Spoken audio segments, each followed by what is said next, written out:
llamado, ¿sí? Esta mañana eran muchos los llamados a la radio de la gente preguntándose cuántos días realmente correspondía al aislamiento, ¿sí? Uno tenía por allí prefijado lo que eran lo último, los 10 días. Recordemos que anteriormente estuvimos en una situación de 15 días. En algún momento se habló, no, en realidad en la práctica también llegaron a ser 21 días, depende de la situación. ¿Cuál es la situación a hoy? Tenemos en línea a Viviana González, que es la subdirectora de emergencias en Villa María. Gracias por atendernos, Viviana, bienvenida. Hola, buenas noches. Bien, un gusto. La intención, Viviana, es tomar algo de tiempo para que la gente, al villamariense sobre todo, porque esto tiene que ver con un protocolo también villamariense, más allá de lo que se desprende a nivel provincial y nacional, de cómo es la situación. Comencemos hablando de lo que significan las burbujas escolares, por favor, y cómo ese protocolo frente a un positivo la escuchamos. Bueno, gracias por invitarme. Bueno, para entender lo que es el concepto de burbuja, se hace referencia a las burbujas escolares, es decir, a los niños que acuden a un mismo grado, a un mismo curso, pero también a los deportes, a las actividades extraescolares, por ejemplo, escuelas de danza, escuelas de idiomas, todo lugar donde los chicos, los adolescentes tengan alguna actividad diaria o semanal y compartan el espacio, ¿sí? A eso se hace referencia cuando hablamos de burbujas, ¿sí? Que pueden ser escolares o extraescolares. Entonces, bueno, nos vamos manejando de acuerdo a cuando se presenta un caso positivo, ya sea en algún espacio extraescolar o bien en la escuela. Bien, bien. Así que existe un positivo. Vamos a lo que es la teoría que ustedes llevan a la práctica. Hay un positivo dentro de la familia, digamos. ¿Qué sucede? Bien. ¿Se le hace el hisopado al niño o no? Cuéntenos. Claro, cuando hay un positivo, por ejemplo, en la familia, se hace el test de antígenos al alumno, ¿sí? En ese momento, digamos, si el alumno da positivo, todos sus compañeros de burbuja y a todas las actividades a las que ese niño acuda, no solo al colegio, sino también al club o a una escuela de danza o lo que fuera, se convierten en contactos estrechos.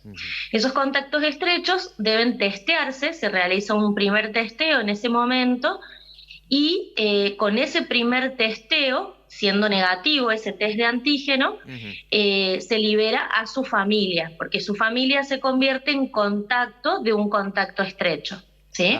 Ajá, bien. Entonces es muy importante que el alumno se haga el primer test para poder liberar a su familia y así cumplir su aislamiento, ¿sí? El positivo va a tener 10 días de aislamiento en el caso de que no tenga ningún tipo de complicación y 14 días en el caso de que curse alguna neumonía, ¿sí? Que requiera o no internación, eso se va a ir evaluando de acuerdo a las complicaciones del caso. Los contactos estrechos escolares deben cumplir 10 días de aislamiento y 4 días más se los espera para que puedan volver a ingresar a la actividad, tanto escolar como extraescolar. Es decir, que en total serían 14 días. Ellos pueden regresar a su actividad el día 15. Clarísimo, ¿sí? Clarísimo. Viviana, hoy en Villa María, sabemos que en algún momento tuvimos, en el comienzo de las clases, después de volver de las vacaciones de invierno, 60 burbujas aisladas. ¿Hoy usted tiene más o menos el número de burbujas que están en situación de aislamiento?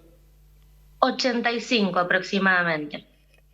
Alto, contando ¿no? Colegios, clubes de vóley, clubes de básquet. Así que por lo tanto estamos hablando de un número realmente grande, así que muchos por allí de los positivos que ya vamos a estar compartiendo que hay día a día de Villa María, responde a las burbujas, ¿no?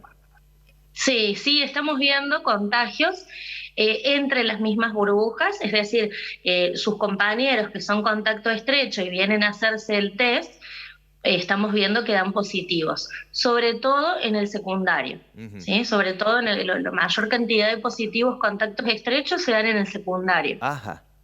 Por allí se respetará menos el contacto, que los chicos estarán por fuera de lo que es la currícula habitual del colegio. Bueno, las situaciones pueden ser... Yo creo que el contacto, sí, yo creo que el contacto no en la cuestión extraescolar, o sea, ellos tienen un contacto social en la edad de la adolescencia, donde me parece que es ahí donde se producen los contagios, no dentro del colegio, sino en ese contacto extraescolar, en la cuestión social. Perfecto, bien. Bueno, ahora vamos a hablar directamente de los contactos estrechos y lo que sucede ante un positivo en una familia y ponemos un ejemplo. Digamos, esta mañana Bien. consultaban también porque lo que dice es que algo ha cambiado, no sé de cuánto tiempo a esta parte. Digamos, una persona que da positivo, lo que ya sabemos, si no es así usted me lo corrige, son 10 días a partir del hisopado. Le dio positivo 10 días y ustedes después llaman y le permiten a la persona salir del aislamiento.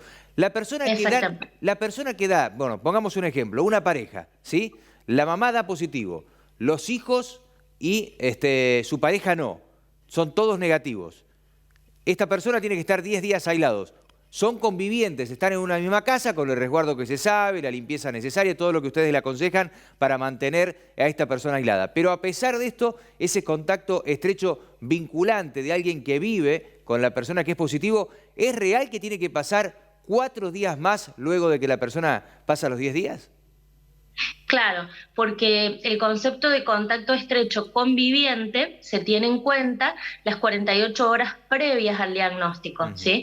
Por más que dentro del domicilio se cumplan las normas de cuidado y distanciamiento, que es lo que corresponde para evitar el contagio del resto de los miembros de la familia, las 48 horas previas al diagnóstico ya compartieron el ambiente, el baño, la cocina, ¿sí?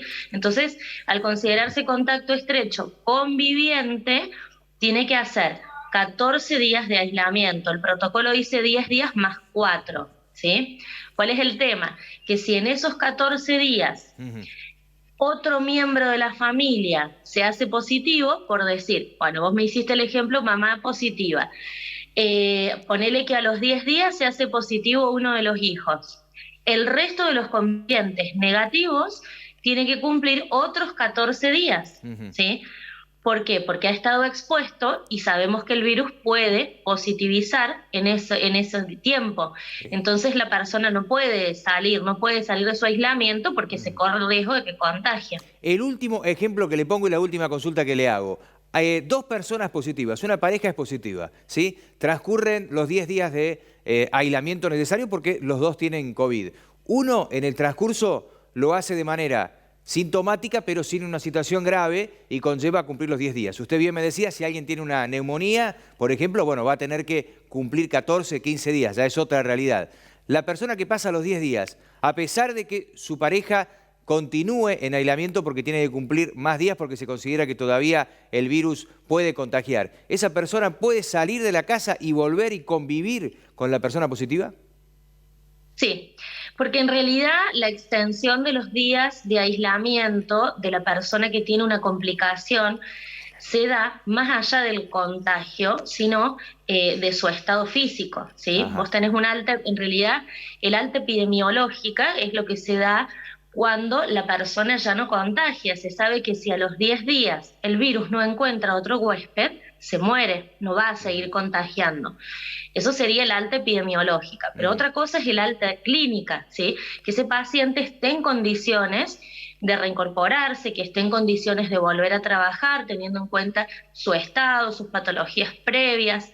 Entonces, no siempre el alta clínica o el alta médica va junto con el alta epidemiológica. Clarísimo, clarísimo. Doctora, la última, esta realmente es la última. ¿Qué sucede con los No hay contactos? problema. ¿Qué sucede con los contactos estrechos? Porque vemos que la cantidad de gente que se hace cargo, porque ustedes obviamente en las preguntas que les hacen están en búsqueda de los contactos estrechos, pero es realmente bajo comparando los positivos, ¿no?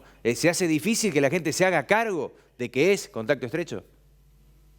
Y sí, a pesar de eso, nosotros hemos adjuntado a la planilla del antígeno positivo una declaración jurada donde tienen que sí o sí referir cuáles son sus contactos estrechos, pero bueno, es complicado, ¿sí?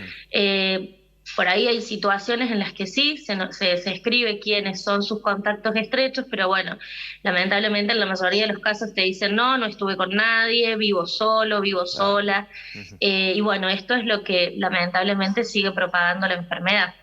Un gusto haber conversado con usted, Viviana. Muchas gracias por habernos atendido. Bueno, igualmente, muchísimas gracias, que tengan buenas noches. Igualmente, bien.